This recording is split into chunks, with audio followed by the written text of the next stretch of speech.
In today's episode of DIYMAN, I'm going to be removing this dated porch railing and replacing it with something a little bit more modern. So let's break out the old welder and build some custom steel porch railing.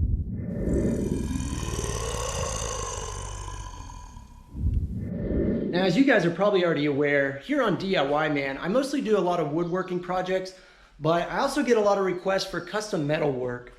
So I wanted to share one of those projects with you guys today. Here's a look at some of the materials we have for this project. As you can see, we've got some 2-inch square tubing, some 1-inch square tubing, some 1/2-inch square tubing, and then a piece of 1 7/8 inch round pipe. I usually like to get 11 gauge, but this time I had to get 14 because metal prices are about 50% more right now. So these will do. It's just a handrail. It's not holding up anything crazy. Let's clean up some of this sawdust. I don't know if it's true, but I've always heard that if you create a spark with a lot of sawdust laying around, you can actually cause an explosion. Someone fact check that for me, would you?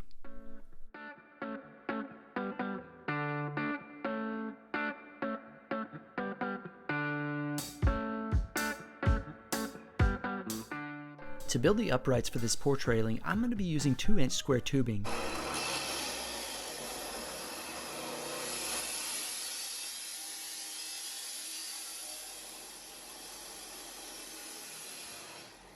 Then for the top handrail, I'm going to be using this 1 7/8 inch round pipe. I used to build handrails out of an oblong shaped pipe that I used to buy, but for some reason the metal place that I usually buy my steel doesn't sell it anymore. That's okay, we'll see how it turns out this way instead. Then for that bottom rail, we're going to be using that 1-inch square tubing.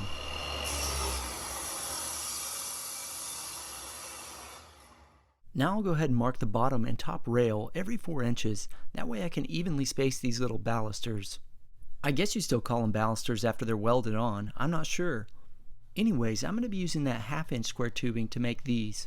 As you can see, I'm using the Michael Jackson technique of one glove.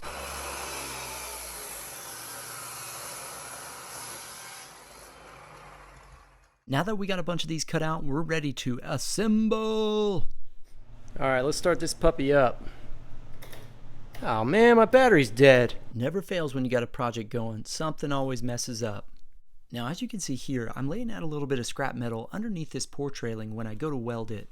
If you're like me and you don't have a metal welding workbench, this is the next best thing. When those red hot cherries, or as I call them, dingleberries, fall off your welds, they can cause your concrete to pit. Or worst case scenario, they could even crack your concrete. Now comes a really important part of assembly, and you definitely want to make sure all these are square. And if you thought this was important on woodworking projects, this is twice as important in metalworking.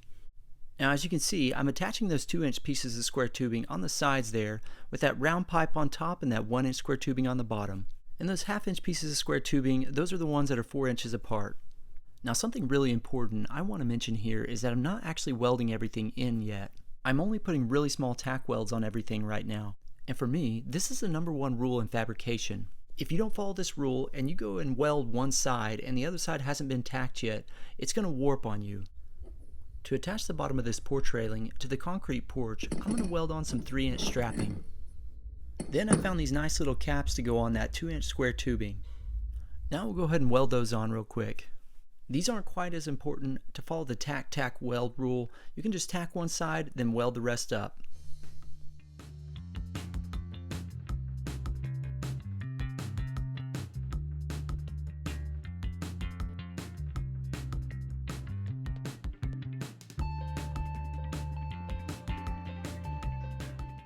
Now I've got a step down I got to work with.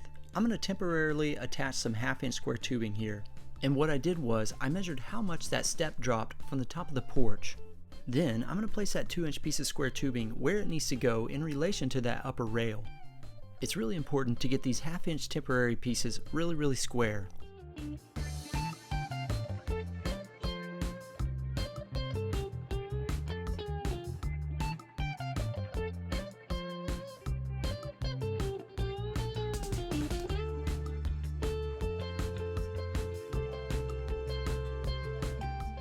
Now I'll just place this lower piece of 2-inch square tubing right where it needs to go in relation to that upper railing. It's really important to get good measurements when you're measuring out for a step down like this.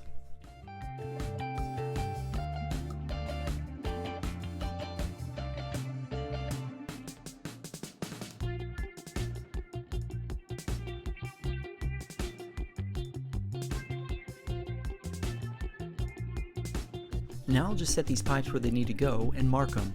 And this is going to keep me from doing any kind of trigonometry. Do I look like I know how to do any of that kind of stuff?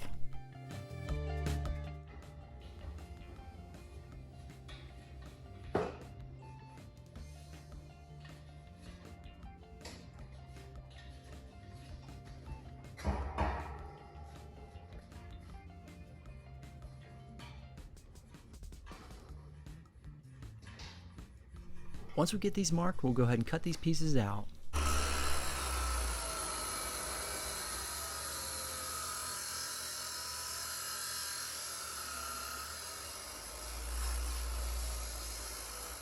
Alright, let's go ahead and weld these pieces in. Now they say that a good welder is only as good as his fitter, so in this case, I guess I'm in trouble either way. I won't zoom in on these welds and embarrass myself today, so you don't have to worry about that.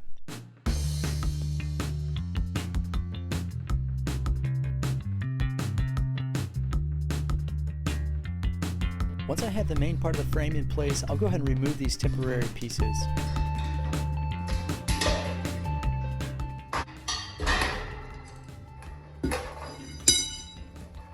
Then I'll go ahead and fill the rest of this with those 1/2 inch pieces of square tubing.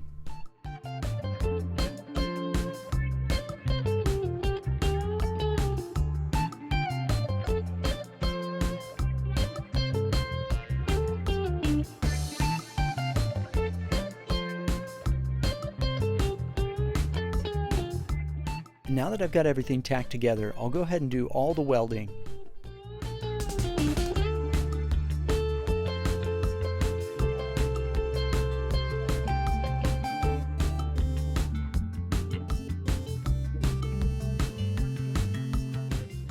Then, once I got all that complete, I'll go ahead and clean up these welds with a wire wheel and a grinder. Alright, let's go ahead and make a special delivery from DIYMAN. Then the first thing we'll do is we'll get rid of this old railing.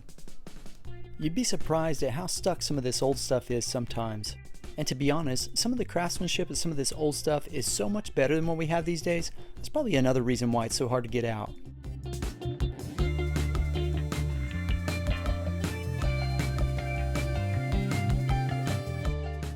Once we started knocking out this support column, we got to thinking this thing might be bearing a little bit of weight. So we decided to go ahead and slide that new one in just in case it was. That'd be pretty embarrassing, wouldn't it? But you guys would probably get a real kick out of that video.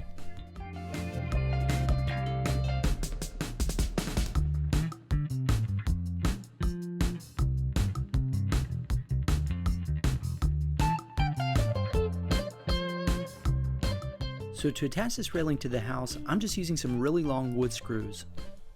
Then to attach it to the concrete, we pre-drilled using some concrete drill bits. For this project, we're going to be using some lightweight concrete anchors by Tapcon.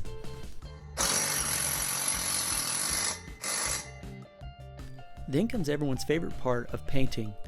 And I'm just cutting in, getting really close to these tight areas using a paintbrush.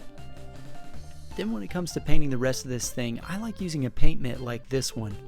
These things make really short work of paint jobs on still projects like this one.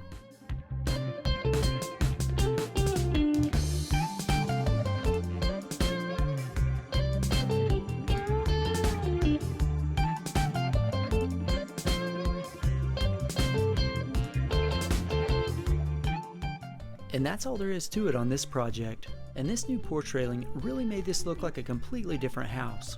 I really enjoy sharing my projects like this on DIYMAN. If you enjoyed it too, please smash that like button for me and keep hitting that I believe button.